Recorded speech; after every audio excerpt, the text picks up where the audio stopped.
guys.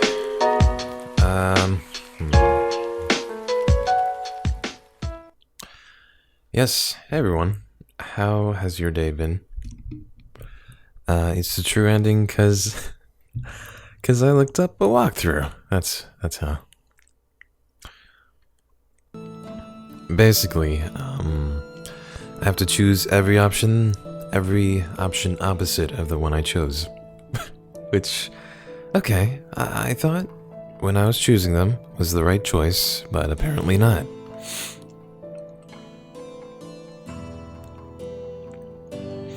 So yeah, welcome back to more Heart of the Woods. Let me actually pull up the game.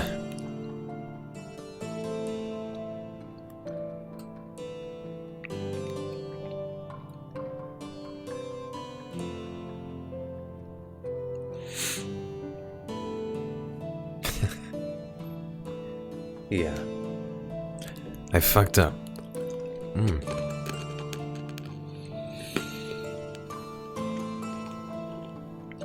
Hey, they seem like good choices at the time.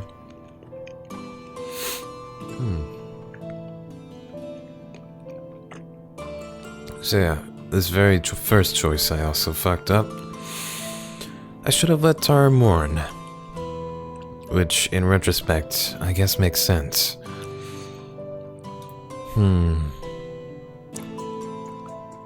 But yeah,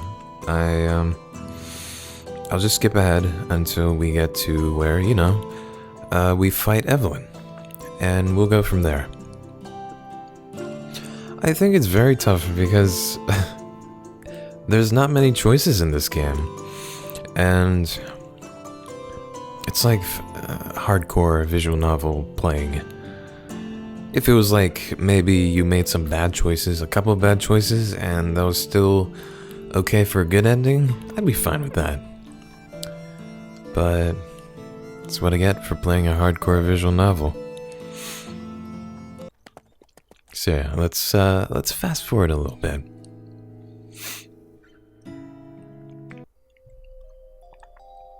Actually, I think I made the right choice here. Pretty sure.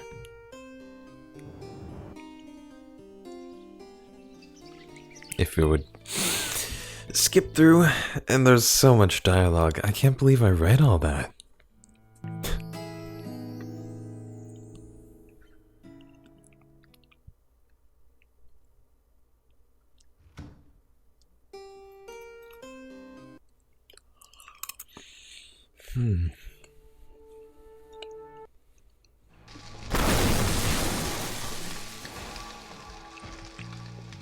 Okay.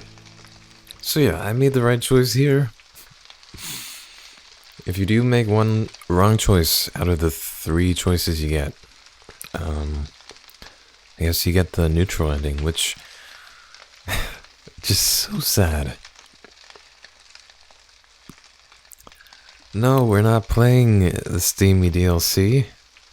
I mean, if you want, you can play it yourself.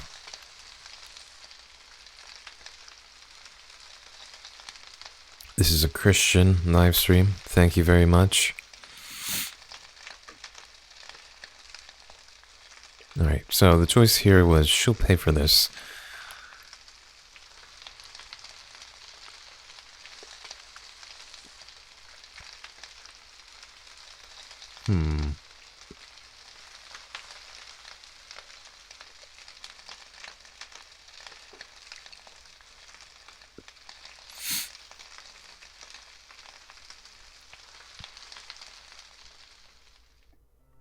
I know, Jinx. I'm just kidding.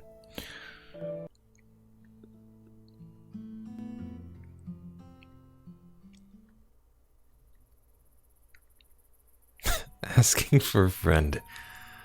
Oh yeah, I've seen some of the 18 plus content, which I was surprised that they actually made the 18 plus patch for this. It didn't seem like one of those games to me. But so when's the Dream Daddy DLC coming out? Still waiting for that.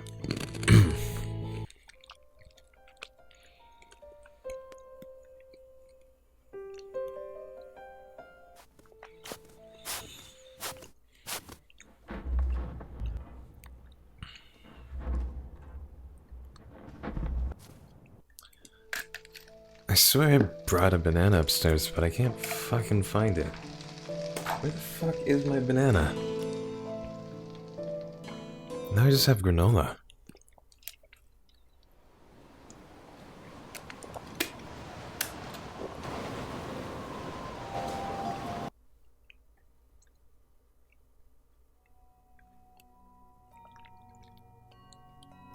So yeah, how was your guys' days? Alright, we're almost there. Just a little more skipping.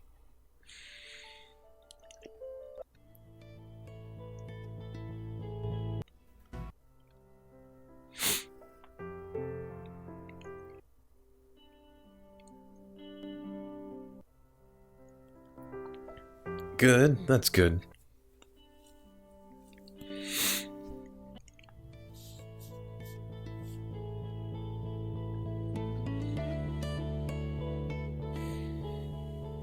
You still tired? Mass from what? The D&D session?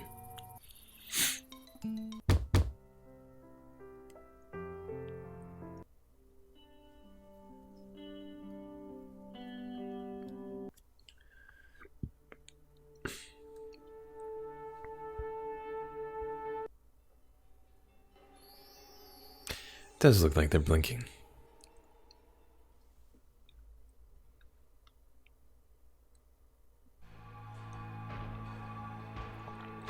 Oh yeah, so yesterday I went to a mosque with a friend, and let me see. We got to pet a bunch of cats. It was so fun. My entire family's allergic to cats, but like I'm the only one. So my brother was so jealous. Tired in the psychological sense. I feel that. Alright. So apparently, the answer here is you're right. Which wasn't even a choice, because we already fucked up the first choice. But this one is like screaming good ending. I'm not alone anymore. We can do this together. Oh fuck. I don't want to skip anymore. Do I? No. Well, it's okay. We'll just read a bit more. Let me close some of these programs I have. Jesus.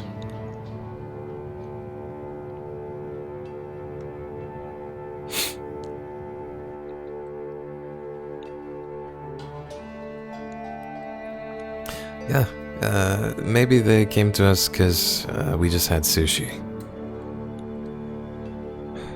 So, I'm also very excited because it's spring break and my best friend is coming back home. Or already came back home. She came back home, I think, last night. But yeah, I'm so excited to hang out with her. The furious winds tell me that I'm in the right place, as if there were any doubt. If I already read some of this dialogue, I'll skip it, so don't worry.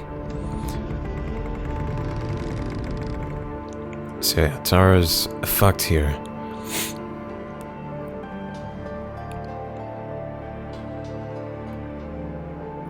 And Evelyn, in her final form, so gross.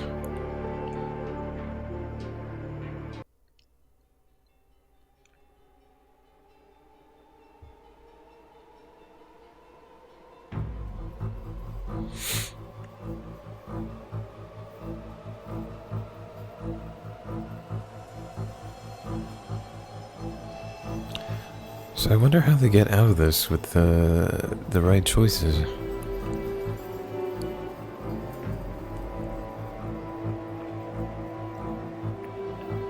Yeah, so here Gelador is not going to sacrifice herself, I think.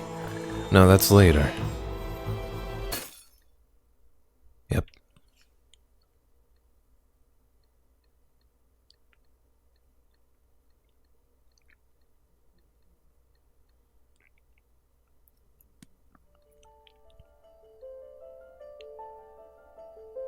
So Gelador does give the signal, and then Maddie teleports her to the fairy lake, even though she's still in Evelyn form. Also, if you haven't watched the last part yet, huge spoilers. I don't even have to say that. It's in the title.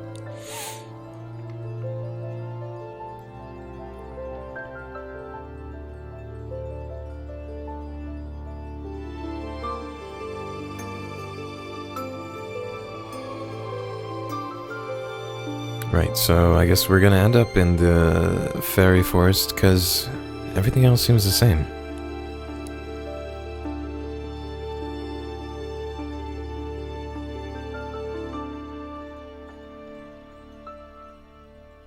Alright. I might as well reread some of it. Just to give you context. This place has been the setting of most of my favorite memories here in the forest. I could have never guessed that it'd be where everything ends. I can feel the fairies, my subjects, watching from close by. They don't show themselves, but their presences are like tiny little pressure points on my consciousness. They're just as tense as I am. Closing my eyes, I reach out to the forest, asking for its aid. It still hurts, badly. It laments the terrible pain that it's suffered. Hold on. I promise that it'll be okay. It's my duty as queen to ensure this. I hold the forest in my heart and promise to rid it of the moonsick one. Abigail and I walk to the water's edge. Nervousness tears at my stomach. Gelidor's signal could come at any time. I have to be ready. High above, the moon offers its light to us. The whole lake is dyed in its silver glow, shimmering and refracting and amplifying. Moonlight caresses my face like a lover, warm and invigorating. I indulge in it, letting it sink in through my skin, my roots, my forest. Every little second could be crucial. How do you feel? She holds my hand loosely in hers. Nervous, in a way I've never felt before. Nothing else in my life has ever been this important. There's never been life or death consequences like this. What if I screw up? I expect to see fear reflected in Abigail's face as well, but when I turn towards her, she looks serene and unbothered. I have complete faith in you, Madison. The fairies said that not just anyone could be queen, but that you could. They saw something in you too. We're all putting our trust in you. The whole forest is, and our friends too. We wouldn't do that if we didn't believe in you. I wish I could use a magic spell to boost my confidence. For all the power that I hold right now, it sure feels insignificant. So far, everything has come naturally. Moving through the woods or interacting with its denizens, it's easy. But to use my magic against another being, that's something else entirely. But I can't let that kind of attitude overwhelm me. I can't be defeated before it even starts. Abigail's right. Everyone is counting on me. I can't let them down. Thank you. For what? For believing in me. She leans forward and kisses my cheek. Always. Always. That word has meant a lot of different things to me lately. My concept of forever keeps shifting and changing. Even now, I'm not entirely sure what it means. I suppose that after tonight, I will. You know, when we were here before, there are times that I wish it could last forever, where it has been peaceful and just the two of us. But now, more than anything, I'm ready to go home. I'm ready for us to make new memories, together. Nothing would make me happier. When you came into my life, I thought that it would be fleeting, like a nice dream, that I might someday look back upon and smile. I didn't dare imagine nor hope for anything more. But now, well, perhaps you've made an optimist out of me after all. I kiss her forehead, and then her nose, and then her lips. I love you, more than anything. I love you too, more than anything. Together we face forward, and that's when I feel it. A cold flash of foreign fear. It stabs through my head and the idyllic scenery. I recognize the origin immediately. Gelidor's panic signal. I step away from Abigail, clearing a space. I force myself to breathe evenly as I reach it within myself, mentally searching for the magic. I call upon the power within me. Unlike before, when it blossomed and flourished at my request, now it lies dormant and unafraid. I understand. I am afraid too, but there's no time to be afraid. Using my authority as Fairy Queen, I coax the magic forth. The church's presence aches like an infection, and I promise the forest that I'll help heal it. The magic ripples through the woods. It sets upon the church, finding Evelyn easily. I can't see her in my mind's eye, but I can feel her. Feel her hatred and scorn and fear. So I'm not the only one who's afraid then. That's more reassuring than anything else.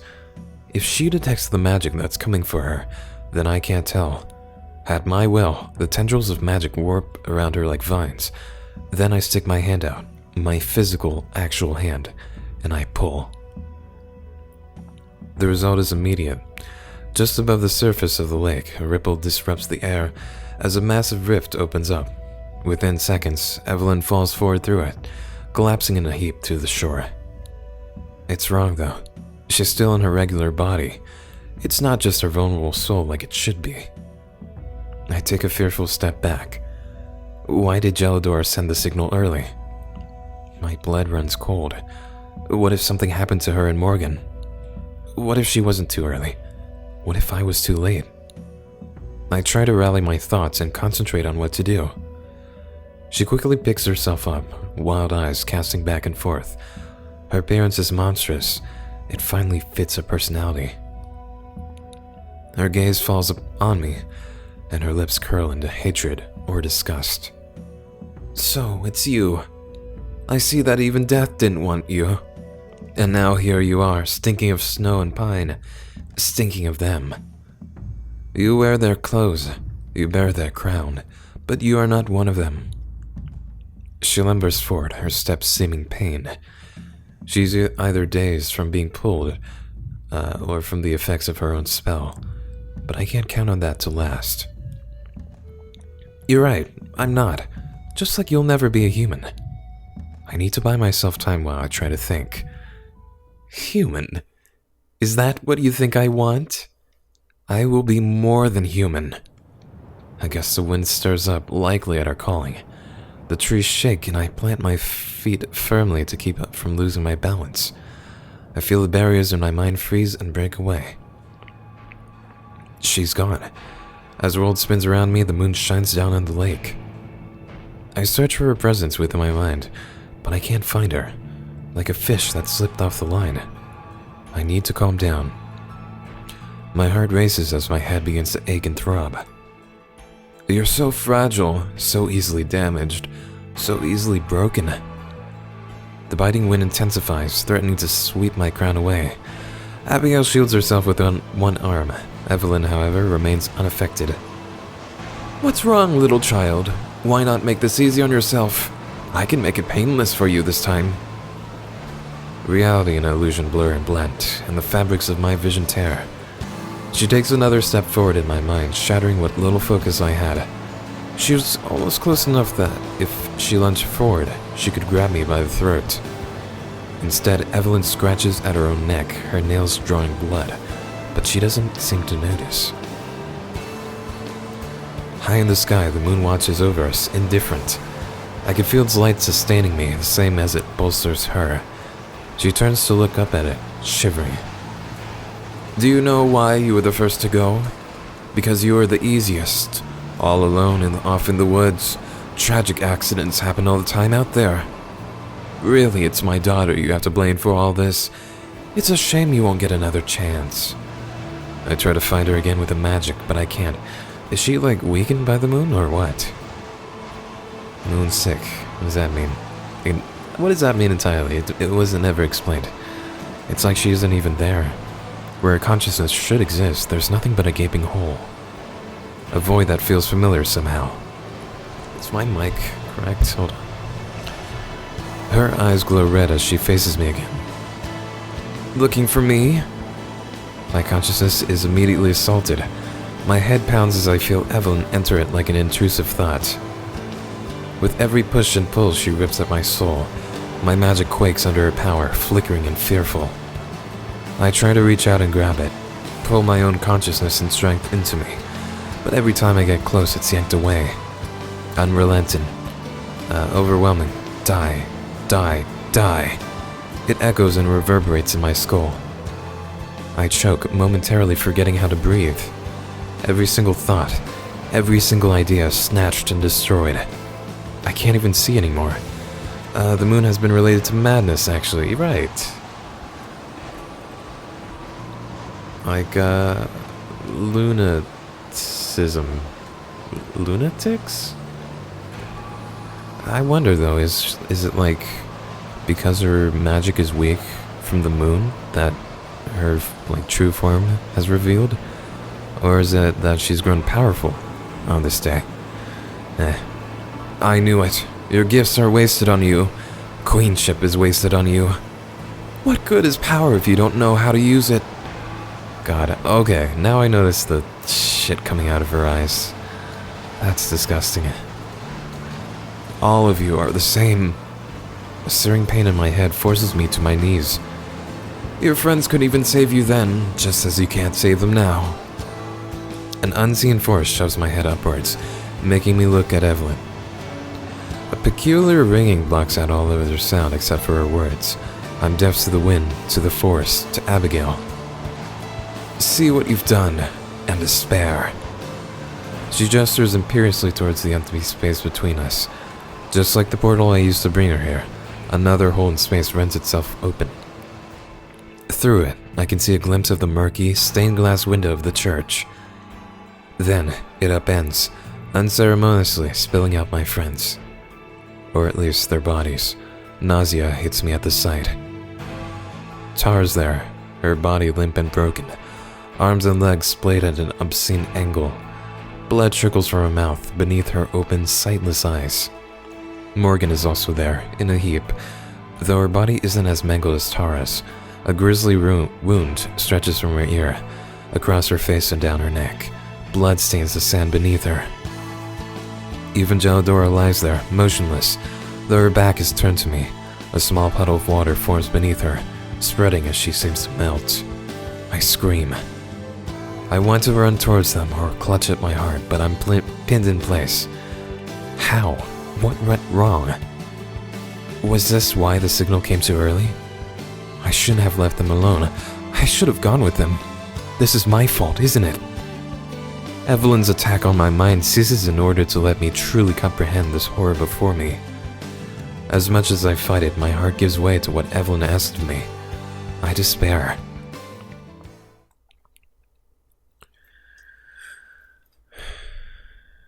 And as we know, it is an illusion from Evelyn, not a real vision.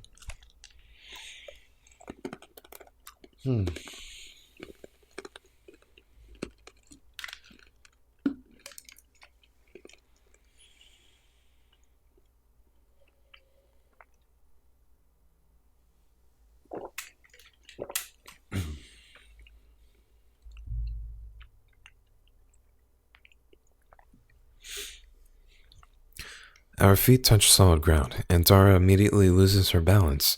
I grab her shoulder to keep her from falling. Gelidora pants heavily, the magic having taken a heavy toll on her. Maddie, Abigail, and Evelyn are on the far side of the lake. Only Abigail seems to notice us. Even from a distance, the terror on her face is clear. Come on, they need our help. Tara takes one step forward, and then falls to the ground, clutching her ankle. Shit.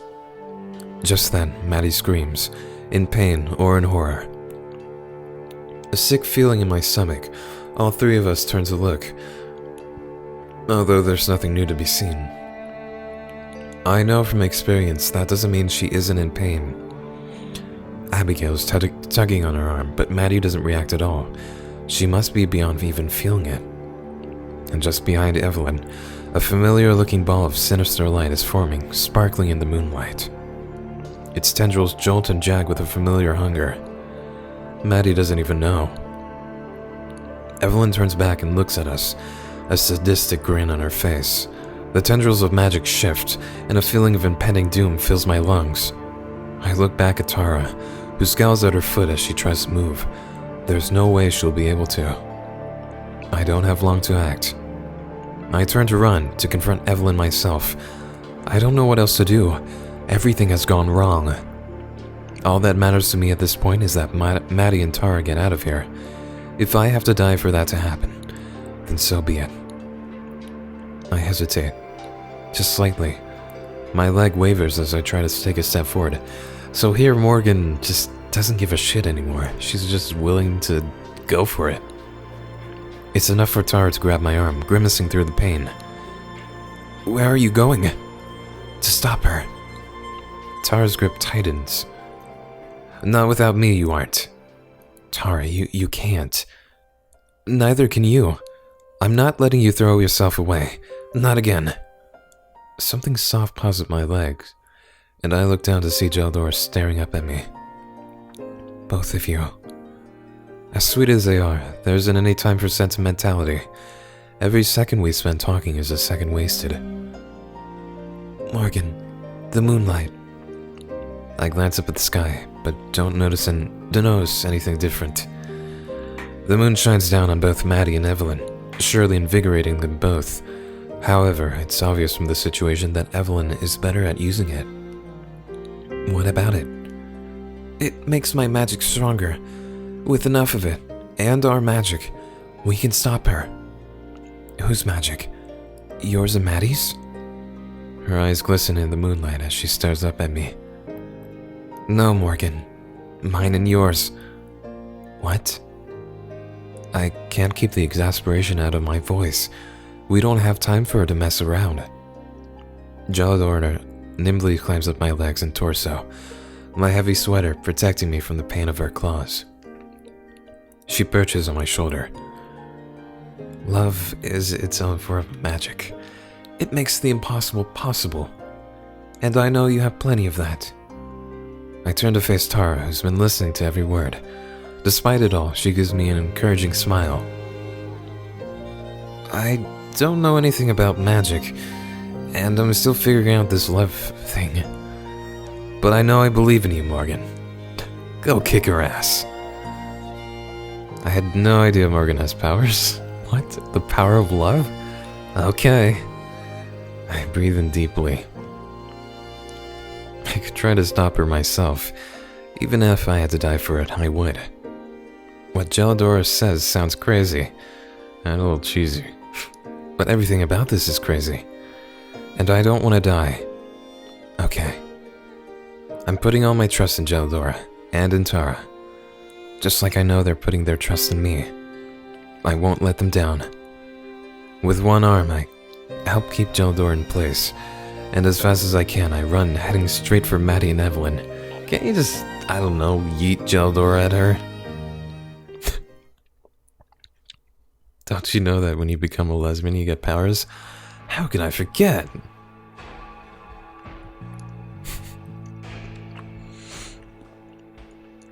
Now do you understand? Everything that you've done still wasn't enough. Even cheating at death itself. Now join them. Barely on the periphery of my awareness, I can see magical energy coalescing behind her, the spell that's intended to end my life. I need to react. I need to move out the way or do something. But I can't. I'm frozen. I can't tear my gaze away from the sight of Morgan and Tara. I couldn't protect them either. I couldn't save them. Maybe I deserve this too. I wasted the second chance I was given. Maybe I... Another presence cuts through the haze of my mind, giving me a sudden spark of clarity.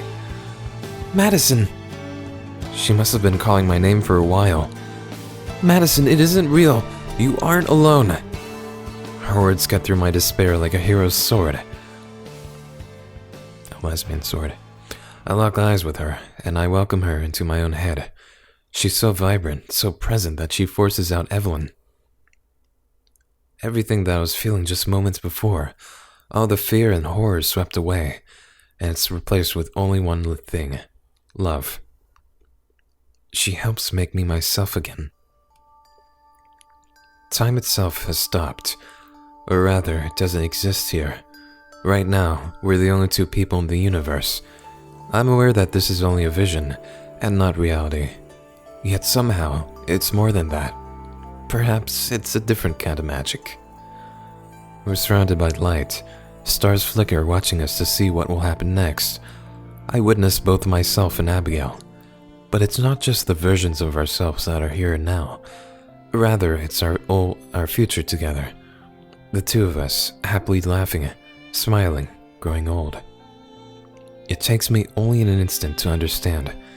She's the one imagining it, sharing this with me, the same way that the fairies did.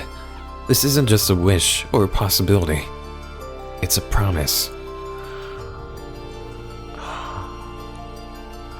Both in my mind and in the real world, I take her hands. I don't worry about Evelyn because in my heart, I know that we've already won. I look Abigail in the eye, and I say just 2 words. I do. I focus on the feeling of her hand against mine, and the knowledge that she's with me. I steady my breathing and face back towards the scene that Evelyn's conjured. Only now do I notice the imperfections there. Morgan's sweater is the wrong color. Tara's hair clips are the wrong shape. Even the markings on Geladora's fur are different. You liar. I should have known. There are just more illusions. It's always illusions with her. I almost fell for the same trick twice, but it won't happen again. Yeah. Before my eyes, the fake images flicker and then dissipate, vanishing entirely. For the first time, Evelyn takes a step backwards, shaken by my resolve. The spell she had been charging collapses into nothingness. She shudders yet again, harder than before. She shakes so hard that it looks like she might fall apart. But she doesn't, and when she faces me again, there's still murder in her eyes. Evelyn takes a decisive step forward and outstretches her hand towards me. She opens her mouth, bearing rows and rows of teeth at me. I feel Abigail press into my side, and the vision disappears. Just then, I spot Morgan running towards us, Gelladora in her arms. The real Morgan, with the real Gelladora. As they approach, I feel Geladora's thoughts collide with my own. She sends me an apology for the signal, conveying in an instant everything that had happened. Then, she sends me a request, along with 2 words. I'm ready. Maddie, the lake! Even Evelyn turns around to see what Morgan's talking about.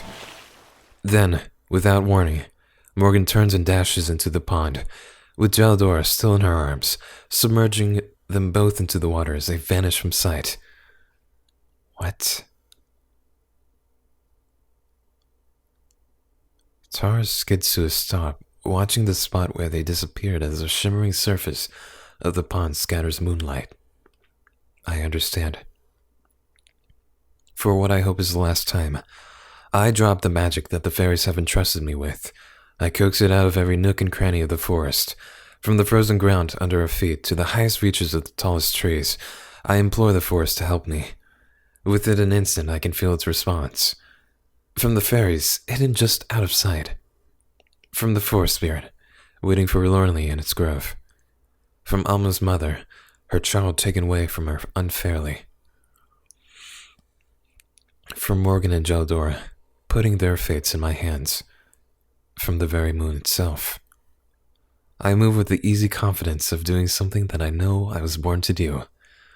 All of my short time as Fairy Queen has been building up to this moment. That is clearly lesbian energy right there. I step forward, bolstered with energy, and no longer afraid. I feel out the gaping hole where Evelyn's mind should be, the black, vile reminder of the existence she forsook and the lives that she stole. I find her like a roach, skittering and afraid, and I bind her. I'm sure that it sears her like fire. She shudders and shivers and quakes in the moonlight. Moon sickness. After that, I let go. I release it all of the magic and the power that was given to me. I let it flow out of my fingertips on its way back to its rightful owner. I can see the arc of the magic as it descends into the lake, where I know Gelladora is waiting for it. Then, as the last vestiges of it leave my body, the vision of it disappears and the warmth of the moonlight vanishes, leaving me cold. The thousands of voices and consciousness quiet and then go still, leaving me alone in my own head once more. My dress returns to its proper form as just a jacket, and the flowers wither and shrivel away into non-existence, not death. The crown on my head crumbles to dust, brushing past my ears before it's blown away. At the same time, Morgan resurfaces and swims to the shore, where Tara is waiting for her. The moonlight is endlessly refracted through the water, where it shimmers and sparkles. Beneath the surface, I can see her. Oh shit. Gelladora crests back to the surface, her true form restored. She's accepted the mantle of Fairy Queen once again. A shining dress the color of fresh-born snow adorns her, glittering as brightly as the stars overhead. Water streams down her in little rivulets, some turning to ice or frost on the way. Holy shit.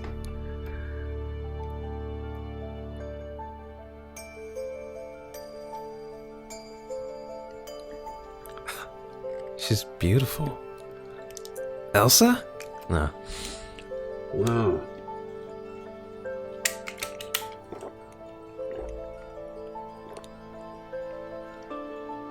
She's breathtaking. My dress was pretty, but it didn't suit me nearly as the same way of the role of Fairy Queen seems to suit her. Oh yeah. Even Evelyn is speechless. You're fucked now, Evelyn. Geldora closes her eyes for just a moment. Her breathing slows almost imperceptibly, but just enough that I involuntarily step backwards. Her movements mirror the ones I performed just moments ago. Geladora's stance is more experienced, more graceful, but I recognize it. She's calling upon the forest's magic. Then, she raises one hand high. The moon seems to glimmer at her fingertips. In one swift motion, she slices downwards, moonlight trailing behind her. God damn! It pierces Evelyn like a spear, fatal and true. Her whole body convulses as her moon sickness wreaks its terrible havoc on her. Her flesh bubbles and rolls as it tries to escape the dying spirit within. It's a gruesome sight, and I look away, turning instead to Abigail. She holds me tightly. As I watch Geldora approach the shore, I can hear the buzzing of the fairies just out of sight as they start to return to greet their queen. I don't even have to be connected to the force to know that it's rejoicing. It's over. We've won. I stand there on the shore, hardly daring to move. I keep expecting Evelyn to reappear, more powerful and furious. Or worse, for all of this to be an illusion as well. But it isn't. Not a trace of Evelyn remains, neither body nor soul. Geldora stands on the ground where she last was. The Fairy Queen's eyes are closed in the morning. Not over losing Evelyn, of course, but over losing the fairy she had once been. I look down at myself, in my regular clothes once more, in my flesh and blood body. I shiver a little in the breeze. It's a miraculous feeling. She just fucking disappears. Then I turn and pull Abigail towards me, and we wrap our arms around each other in the biggest hug imaginable. Neither of us say anything. We don't have to. From the side of the lake, Morgan and Tara approach us. Tara's limping, leaning on Morgan for support. They both look a little bruised, but not too badly off. Abigail and I walk over to meet them. You did it, huh? You really did it. Yeah, we did. It's still sinking in. Morgan, Tara, are both of you all right? Yes, I'm fine. I'm good too. Messed up my ankle when we got here, but it's nothing too bad. And your head. Hey now, I already said not to worry about that one. For better or worse, it really is impossible to face Tara. She could have died several times within the last half hour, but here she is cracking jokes. I really admire that about her. Are you sure you're alright, Morgan? You kind of just jumped into a lake. And it was totally badass. Yes, I'm positive. Thank you for worrying about me, though. That's what family is for. The two of them exchange a smile. As they do, I look up to the sky once again, and for just a moment I close my eyes. In my head, I offer a word of thanks to the forest, and for its protection, and for everything it did for me. A chilly breeze blows in response. A loud buzzing fills the air, and we watch the swarm of fairies as they rush towards us from the trees. I step back to stand behind my friends as the fairies arrive, joyously fluttering above Geladora's head. A bright smile illuminates her face as her people welcome her home. They don't speak, their need for human language now gone. They don't acknowledge me at all. I strain to try to spot Heyo, Frio, or Anon, but I can't. I'm sure they're there, among the rest of the hive, but they don't pay me any mind at all. Maybe that's for the best. It definitely is. So, this is really cool. She and Morgan are both watching, somewhat awestruck. When we get home, Mads, you've got to write an autobiography. Either that or the best fantasy novel ever. I'm sure you could make millions off the book deal. And Tara's gonna get so many subscribers from this. I wrap my arm around Abigail. I'm good. I've got everything I need right here. Abigail grins, putting her arm around me in turn. Tara groans and makes an exaggerated gagging noise. Okay, if you're gonna be all that sappy all the time, then Morgan interrupts whatever the consequences will be by leaning forward and kissing Tara on the lips. And that shuts her up real fast. Then we'll just have to outdo them, right? For maybe the second or third time ever, Tara looks like she doesn't know what to say. But in a good way. As we all laugh, Gelidora approaches us, the rest of the fairies forming a cloud over her head. So, it's over. There's much to be done. The forest will need time to heal and recover. It will take years, but it will happen. Thank you, all of you. Mere words cannot express how grateful I am, how grateful the forest is. Especially to you, Morgan and Abigail. Your family has suffered so much over the years. That's right. Gelidora was there with Morgan throughout everything. She's the only one who can even come close to really understanding what Morgan's been through. So I know Gelidora, the cat version at least, was a product of a failed ritual. I guess to bring Evelyn back, I think? I don't know how that turned her into a cat, but that's crazy. That's wild, wow. It's over now though, just like the forest. It'll take time to heal and recover. But we'll be okay. I know you will. Gelidora faces away from me, looking out towards the forest at large and towards the waiting cluster of fairies, her domain and her people. What about the folks back in Eysenfield? What'll happen to them? I imagine they'll recover from the glamour rather quickly. I wouldn't be surprised if they don't even remember Evelyn's existence. There might be some difficulty as they figure out who will manage their affairs. She turns back to us now, smiling. In particular, she looks at Morgan. But I don't imagine any of you will be around to concern yourselves with that. Right. Oh yeah, I definitely don't want... We want to get the fuck out of here. They're making Gelidora the Fairy Queen and Evelyn messed it up? Okay, that makes sense. Failed ritual.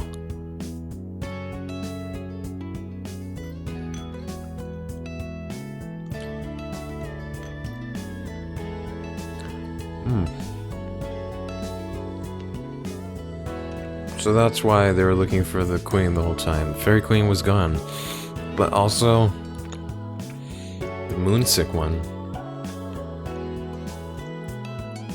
Pretty sure the Fairy Queen was looking for Evelyn, so I think maybe Evelyn ran off. Maybe out of jealousy or something. And then Gelidora was looking for her. Right? I don't know. It's a confusing story.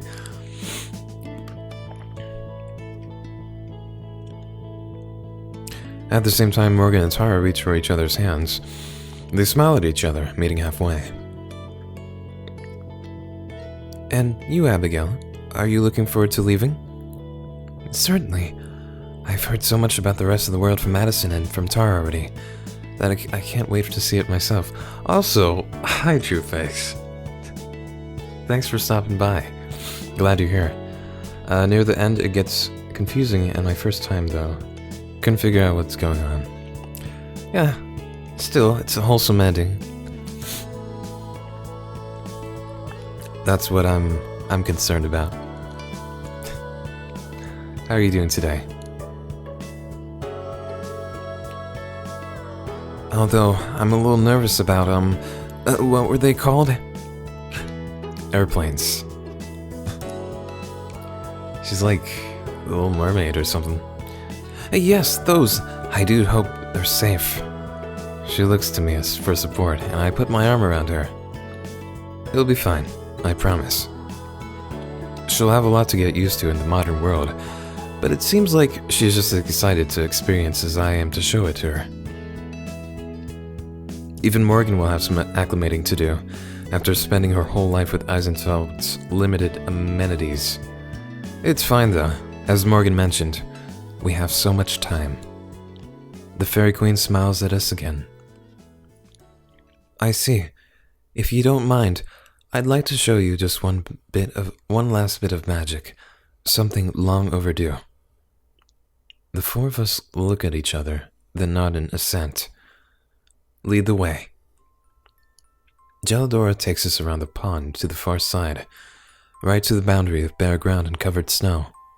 She kneels down, scraping together a mound in her hands, while the rest of the fairies watch from above in reverent silence, their usual keening muted for now. The ball of snow in Gelidora's hands is shaped and smooth out as she alternates between scraping it and patting it. Then she throws it at Maddie. Soon I realize the form it's taking, that of one of the fairies. Gelidora then gathers several other materials from the forest debris: pine needles, a soggy leaf, a couple tiny pebbles, and even more objects that I can't see. She arranges the pebbles on her snow sculpture to form a face. Then she deftly weaves together a few sodden pine needles and ties them around the back of the head. I realize that they're supposed to be glasses, or at least an imitation of them. Madison, it's you! What? As Gelidora wraps the leaf around the snow fairy, I realize that Abigail's right. It's not an exact replica, of course, but it's definitely supposed to be me.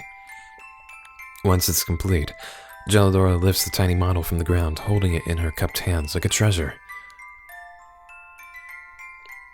For a second, I think she's going to hand it to me, but she walks right past and heads to the shore of the pond. With her back to us, she lifts her arms, holding the tiny sculpture aloft. The moonlight shines down on her, illuminating the snow in her hands. The air around him starts to glimmer and sparkle, the light of the moon refracting off of nothing. Gelidora's whole body glows with the soft white aura that's brightest in her hands.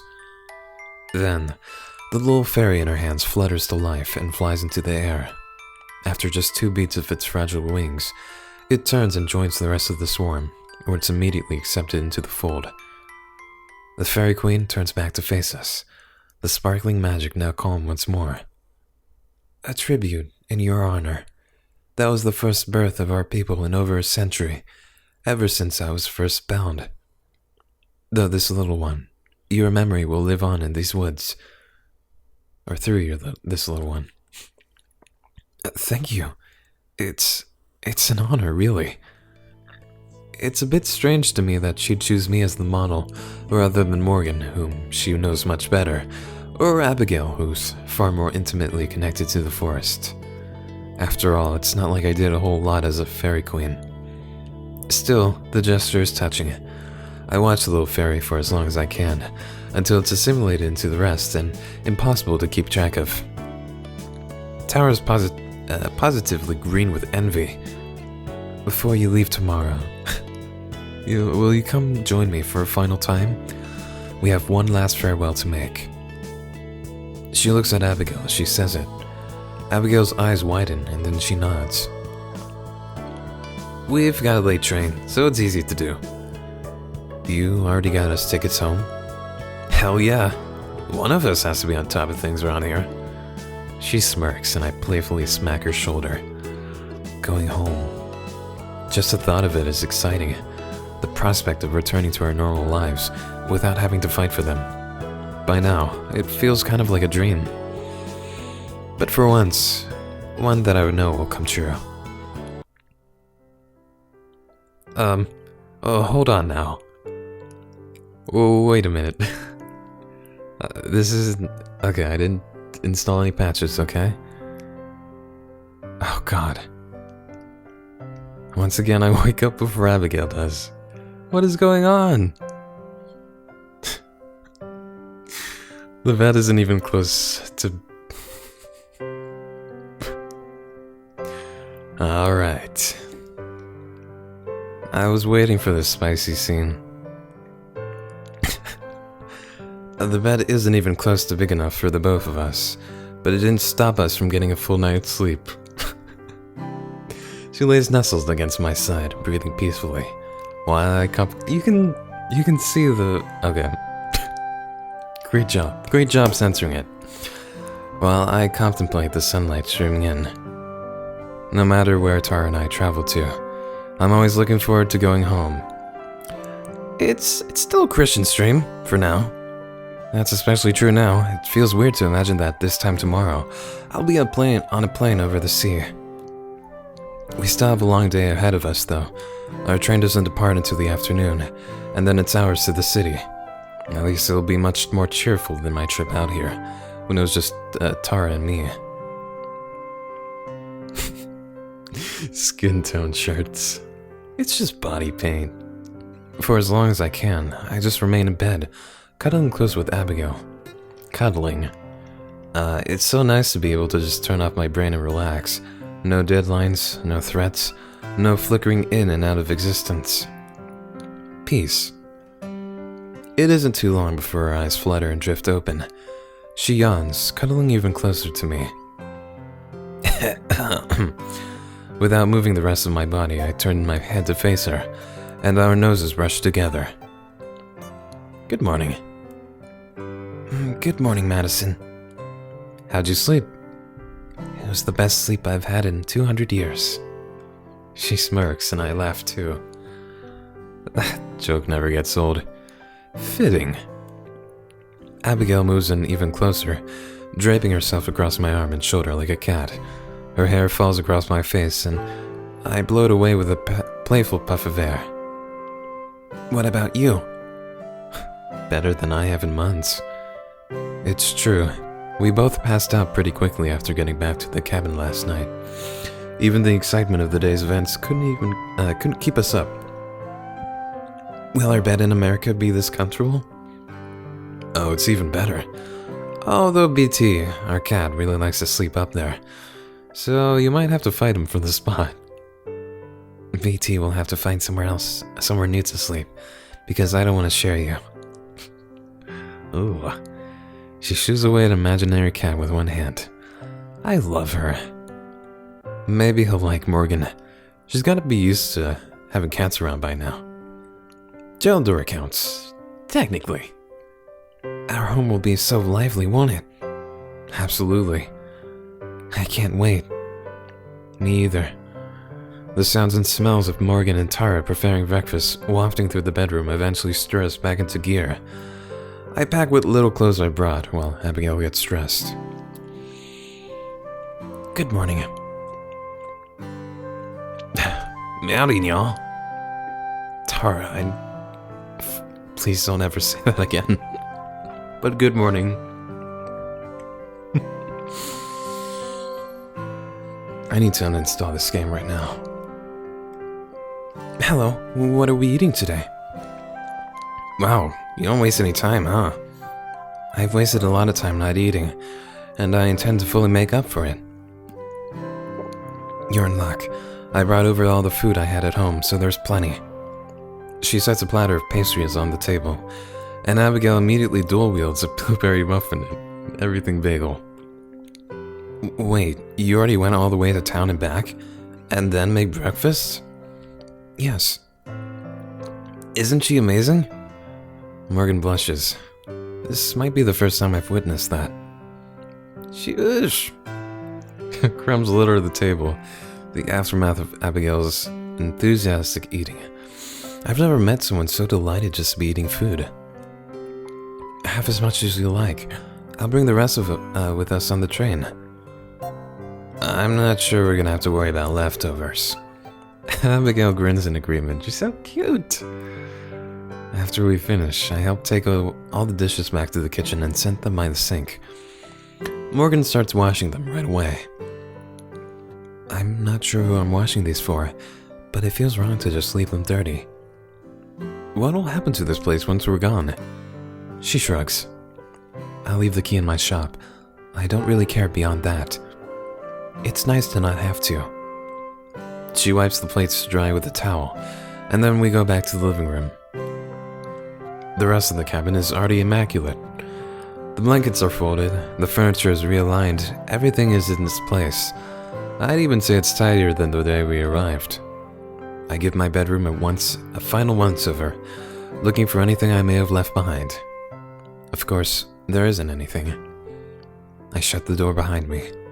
The action has a sense of finality to it. Everyone else is waiting for me in the living room. So, we're going out in the woods one last time, right? Yes, I need to say goodbye to a friend. Whoa, you know someone else in the forest? Is it Elvis? It's not Bigfoot. Or what, John F. Kennedy? You're never gonna let that go, are you? Who's Elvis? Don't worry about it. Tara's just being dumb. Aren't I always? You've got me there. Anyway, you'll see when we arrive. I don't want to spoil the surprise. Plus, I want Abigail to be able to share a peaceful farewell. Especially remembering what she told me before about the Fairy Queen and the Forest Spirit. We head outside and into the forest. For the first time since we got to Eysenfield, it's not that cold out. In fact, it's even a bit warm. I wonder if that's coincidence, or if it has something to do with Evelyn being gone. Neither would surprise me. We haven't gone far when Geldora suddenly appears, popping into sight just a few feet away. Her arrival is silent. No smoke or sound or anything like that. Just 1 second it's empty and the next she's there. Good morning. Morgan and Tara both flinch at her sudden arrival, but Abigail and I are unaffected. I've been waiting for you. I could feel the four of you entered the forest. That's awesome. So your fairy sense started tingling? Geldora tilts her head, perplexed. Tara really needs to learn her audience out here. Anyway, if you're prepared, I'll take you all the rest of the way. It would take far too long to walk. The five of us join hands. Geldora standing between Morgan and me. Her hands are cold, but not unpleasantly so. In the time that it takes for me to blink, we're teleported to the grove of the ancestral trees. Even without being one with the forest, the magic in this place is palpable. It soaks into the earth and trees, and the air is sweet. We approach the ancestral grove with careful, quiet steps. The destruction that Evelyn caused is more prevalent here. Streaks of ash still blemish the surrounding trees, painful reminders of the one she slew. Just ahead, I can see the clearing where I know the forest spirit will be. Geldora steps aside, gesturing for Abigail and I to continue on. We do. When the spirit comes into view, I can hear Tara gasp from behind me. The spirit looks even weaker than the last time I saw it. If previously it looked old, now it looks downright ancient. Its once terrifying eyes have lost their luster. Its wooden body is even more knotted and warped than before, and it's so small. Is this your friend? Without turning around, Abigail nods. For all these years, we've been together. It was the forest spirit who saved my soul when Evelyn came for my body.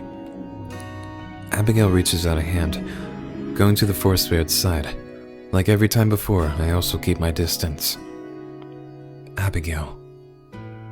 I know. It's time, isn't it?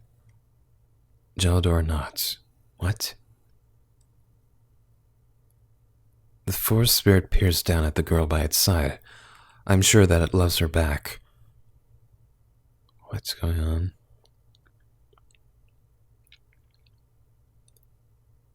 Abigail takes a single step backwards and Geldora moves to her side. Then, the Fairy Queen raises a palm and presses it against the forest spirit. The sensation of magic gathering in it is familiar to me by now, even though at this time it's flowing past me, not into me. Oh shit, is Kevin growing? Geldora calls life from the surrounding trees. Here, where life is more vibrant, the ground ripples under our feet, surging with unseen power. The sunlight... well, I don't really need to save here, do I? Sunlight beaming onto us feels warmer. Everything is gloriously, happily alive. Turning into a tree? Forest Spirit's twisted form starts to change and morph, not in a painful way, like how Evelyn died, but much more peaceful. Jagged shards of wood soften and retract. Its two legs start to stitch themselves together in one solid trunk. Oh my god, he is! Its arms stiffen, reaching outwards and upwards, slowly regaining the colossal height that it once possessed. Roots appear and bury themselves underground. as the forest floor itself rises a little to accommodate. I remember now that Abigail mentioned before that one of the Fairy Queen's duties was to help the forest spirit pass on, and with Geldora missing for so long, it was impossible. I wonder how many decades or centuries this one had existed before meeting Abigail. No wonder all the trees here have such vibrance. No wonder this is the center of life in the forest. So these were all, like, his predecessors? Just like the process that made me Fairy Queen. There's a little pomp and flair to the transformation, but instead it feels intimate and calm. When Geldora retracts her hand and the magic dissipates once more, everything is still and silent. Abigail falls to her knees at the base of her newborn tree. The spirit's great eye slowly slides down the trunk, a final good magical motion until it's level with her face. Oh no, we have to say goodbye. Despite the tears in her eyes, Abigail manages a smile. Hello, old friend. Thank you for everything you've given me. Not just company, but another chance at life itself. I'll miss you. I really will. More than I'll miss anything else here. I'm sorry I wasn't around much lately, but I hope that you know I was very happy. Even when it was just us, even when there was no one else. She reaches up, touching her hand to the tree just like the Fairy Queen did. Except it isn't a regal, powerful touch. It's delicate and soft. She presses her forehead against the tender bark, not bothering to wipe away the tears. No! And I hope that you know that I'll be even happier now. You don't have to worry about me. Well, I mean, the forest is good now. I guess that's a plus. I'll be okay. Abigail remains there for a long moment. The forest spirit's eyes watches her, as best it can, for as long as it can. Slowly it goes dim. The red light fades to gray, and then to the same plain brown as the rest of the tree. Within moments, it's indistinguishable from the rest of the forest. Abigail looks up and notices the change. She brushes her hand across the sightless eye, and then she rises to face Geldora. Thank you.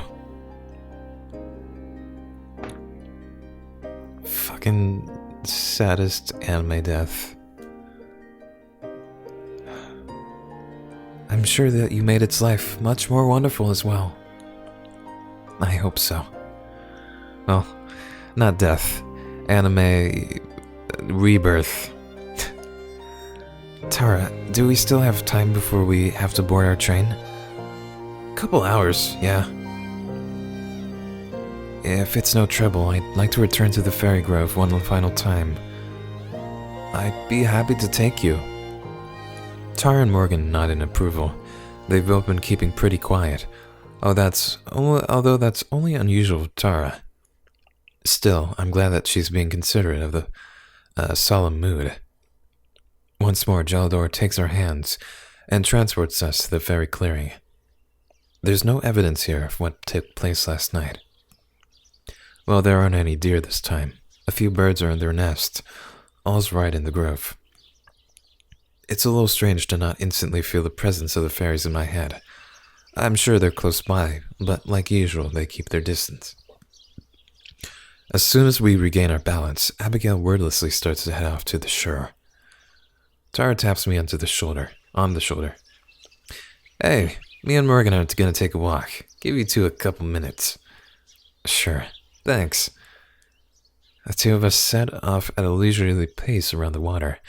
Geldora goes with them. She and Morgan will surely want to say goodbye as well. Abigail's already down by the water, and I move to join her. Her hand grasps mine, and she squeezes tightly. She breathes in deeply. I do the same. The air is crisp, but refreshing. This place has been so special for both of us that I'm a little bit sad to leave it behind as well. I know that that's nothing compared to how Abigail must feel. 200 years here.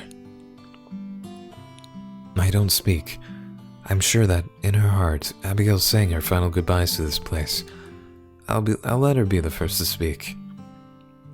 We stand there in comfortable silence for a while, hand in hand. I said before that I had come to love the forest as much as I possibly could.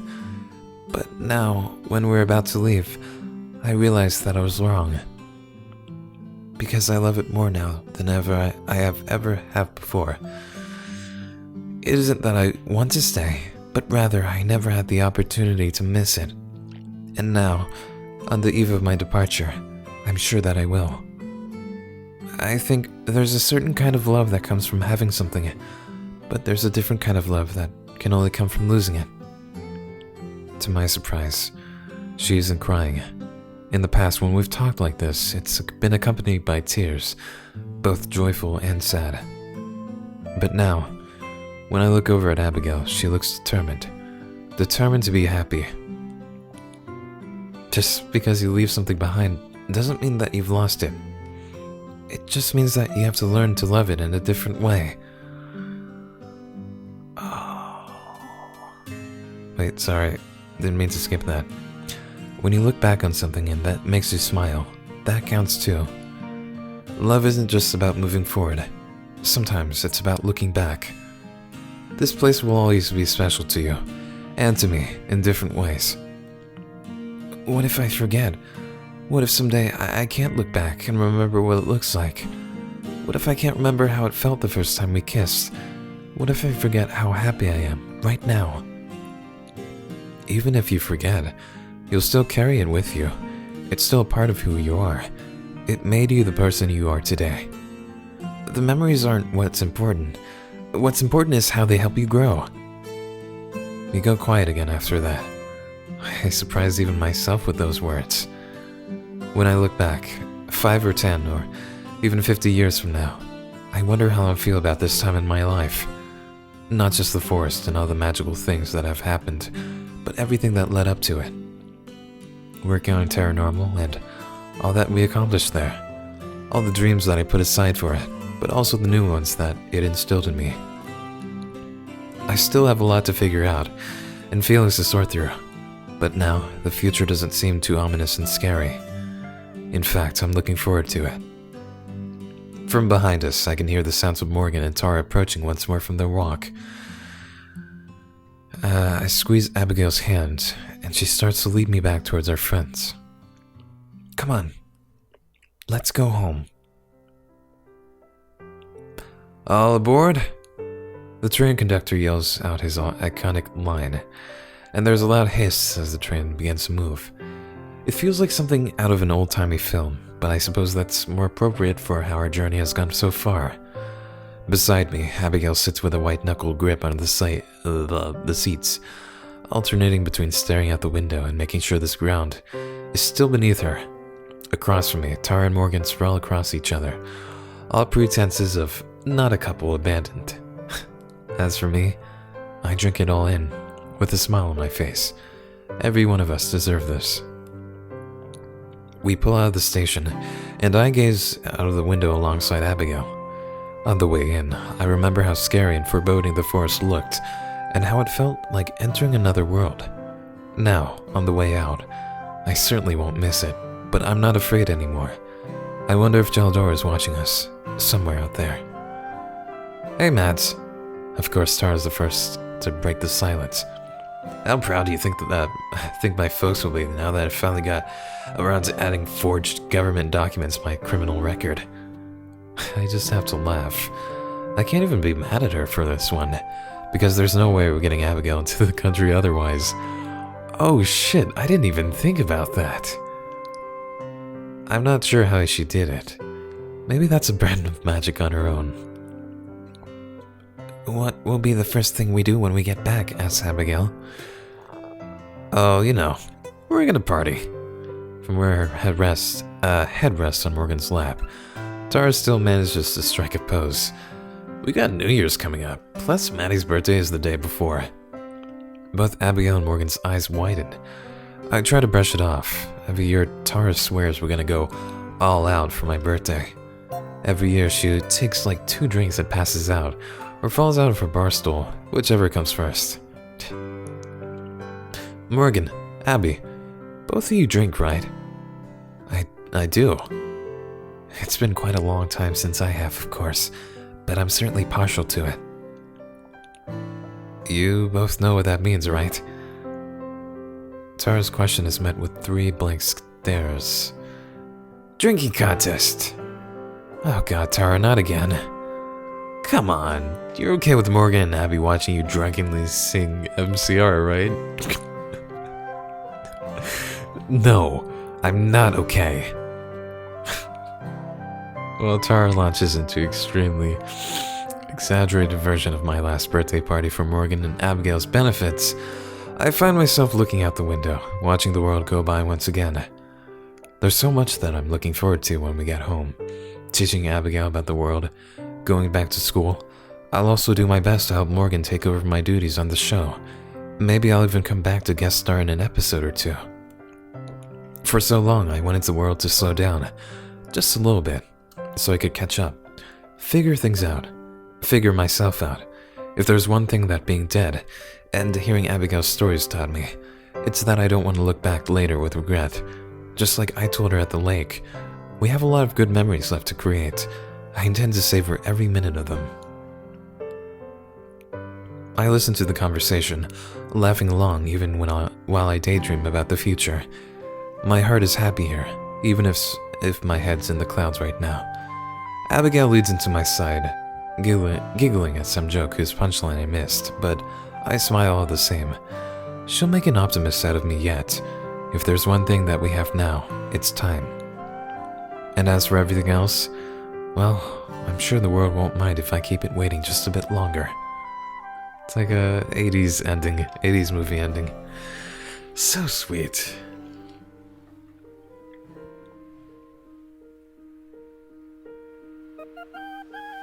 Okay, this is the song I was talking about. I'm gonna be quiet now.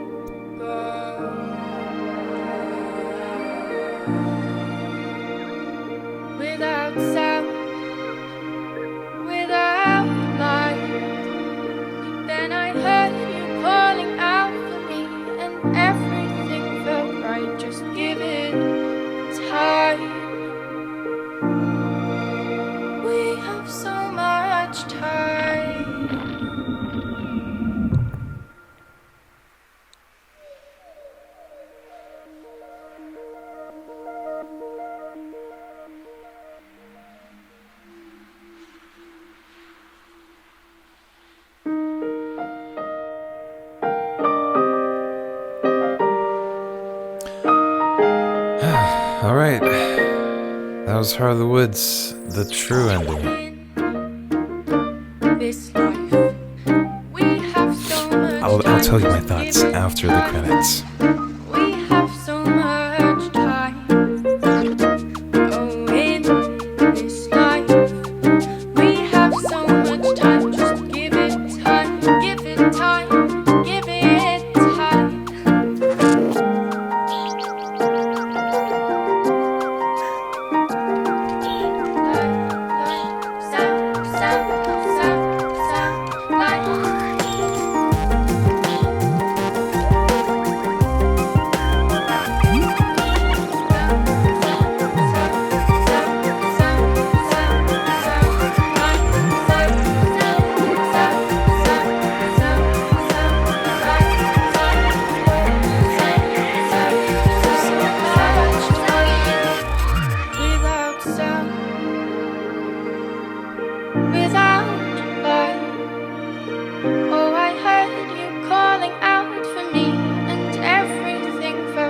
Just give it time.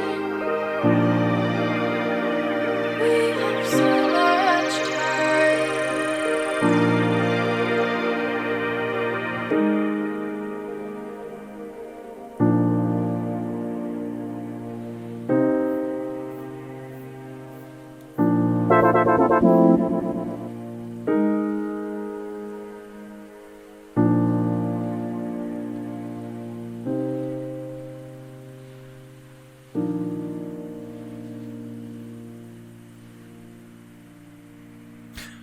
Oh, Brittany, thank you for subscribing.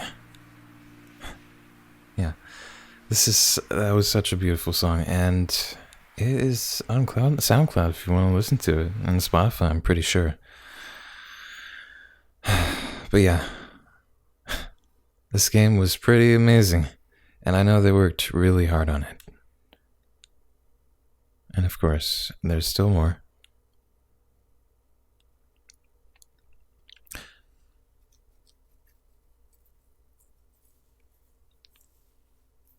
Yeah, it was such a nice sound effect.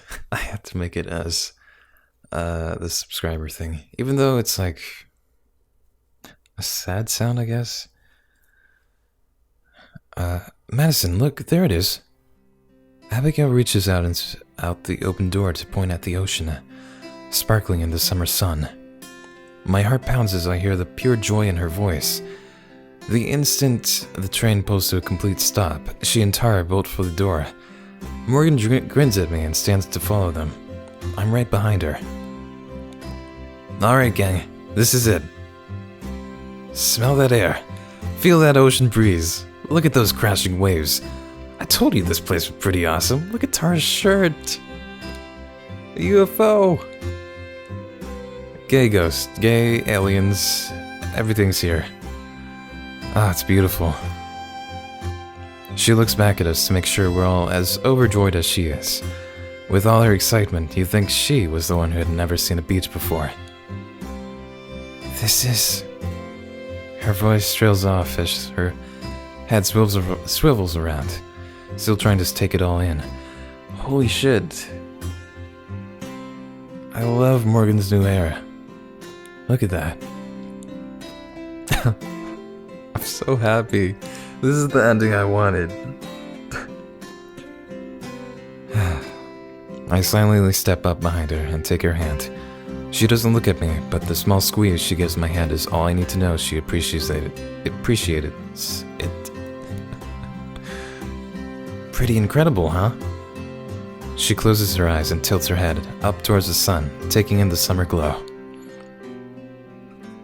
It's better than I ever dared to imagine. For a moment, she finally cut it the way she likes. Oh shit, that's right! I'm reminded of the glow that surrounded her the first time we read together. Was that the first time my heart stopped when I looked at her? It's happened so often that I've lost count. By now, I've known her as a human for longer than I knew her as a ghost. But she's still got the same otherworldly beauty that she had back then. Thank you, Madison. Abigail looks back to me and smiles. For everything. I know the kiss is coming before Abigail even starts to move, and I'm more than ready for it. I wrap my arms around her and let her lips press against mine, our bodies perfectly pressed together. You're worth the wait. We touch our foreheads together, fingers intertwined. There's no need to say anything else. For once, Tara waits for us to finish before interjecting. But the instant we separate, she's back to her boisterous self. Are you guys coming or what? Morgan puts her arm around Tara's shoulders as she waves us on. Not missing a beat, Tara pushes her long hair to the side so Morgan can kiss her cheek. Come on, I'll race you there. You're on. Those two turned out to have a surprising amount in common. Whatever store of energy they both draw from, it seems to be infinite. Morgan and I go at a much more similar pace, although even she's more enthusiastic about going along with Tara's craziness. Love does that, I guess. You go ahead, babe. I'll catch up. Me too. My swimsuit definitely isn't built for sprinting. Abigail gives me a nod and then another quick peck. Tara tries to do the same, but Morgan pulls her in for a full-on kiss. When she pulls away, Tara looks completely stunned. Better hurry, Abigail. Don't waste the head start. That's the first time I've ever seen a kiss used to give someone a tactical advantage. I can respect that. Abigail takes off running while Tara blinks away her days before dashing after her. No fair. Yes, it is. You have longer legs than me. Morgan and I are left in the dust, both chuckling at our overzealous partners. I doubt either of us expected someone so energetic to be such a perfect fit. We should probably go after them. Lead the way. We both take off behind our girlfriends, entering the water and rushing to their arms. I can barely feel the cold of the water as Abigail's warmth envelops me. And here I thought you were going to keep me waiting again. We lean in for a kiss at the same time, our lips pressing together in a deep, warm union. Don't you worry, Abigail. I'll always be right behind you. The smile she gives puts the sunlight to shame. I know, Madison. I know. I want to cry. That was so beautiful. Ah, she deserves it. It's what she deserves.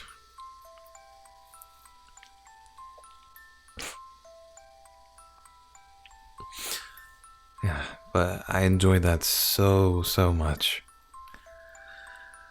That was beautiful.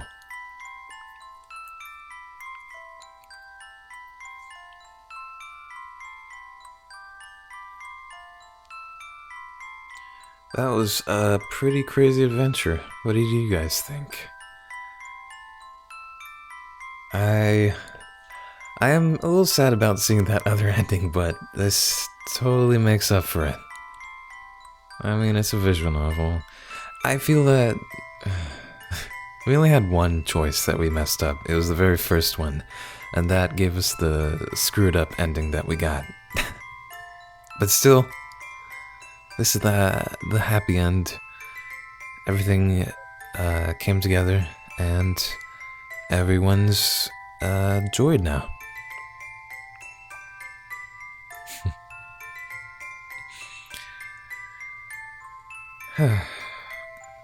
I was gonna play Mother 3 after this, but this actually took a little longer than I thought it'd be, so I have to hold on to that for some other time.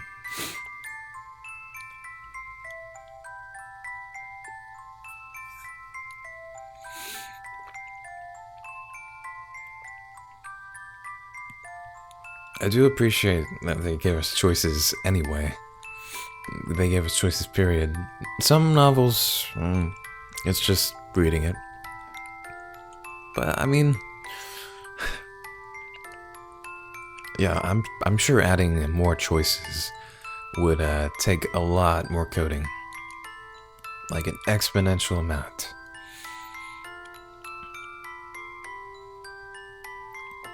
Yeah, this was a very beautiful game, and I'm so glad I got to experience it with you guys. So wholesome.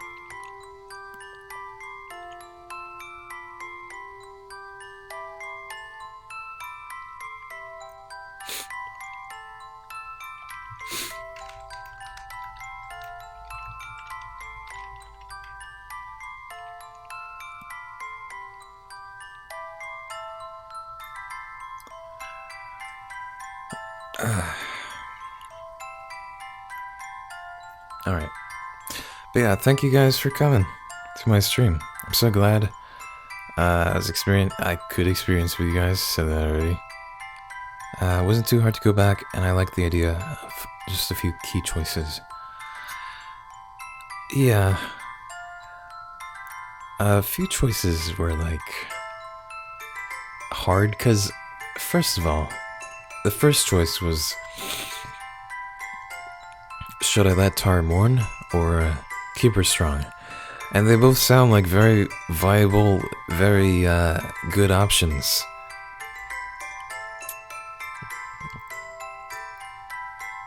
But I guess there's a better option. Enjoyed the spring break? Thank you, Ember. I'm sure I have a lot of fun.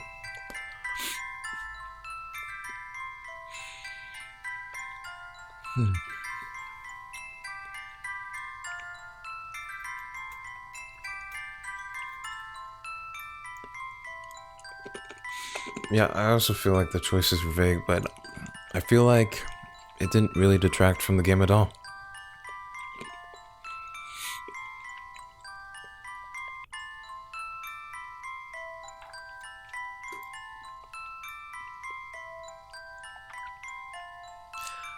Still, I didn't expect the bad ending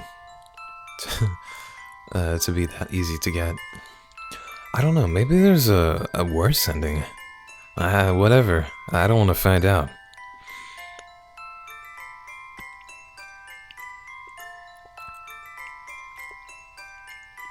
Alright, but yeah, thank you for watching. I'll probably head out now. Depending on where you live, this stream was probably like half an hour earlier or later than it usually is.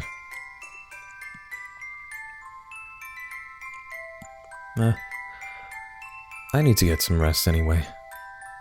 Whoa, what is happening? Yes, good night. I think I'll just hit the hay a little earlier. So yeah, thank you for watching, guys. Good night, and take care of yourselves. And I'll see you next time. Bye.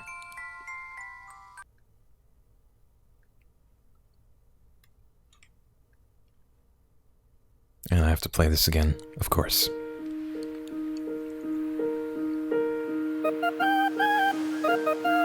In this life, whispers of time go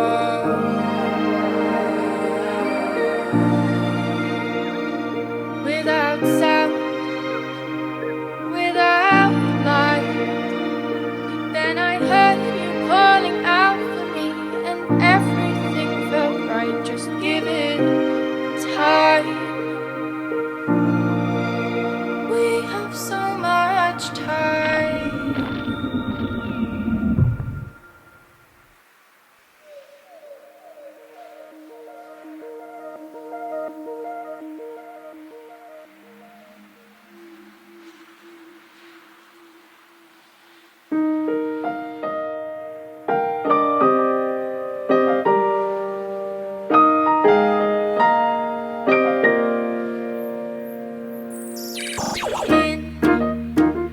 In this life, we have so much time. Just give it time. We have so much time. Oh, in this life, we have so much time. Just give it time. Give it time. Give it time.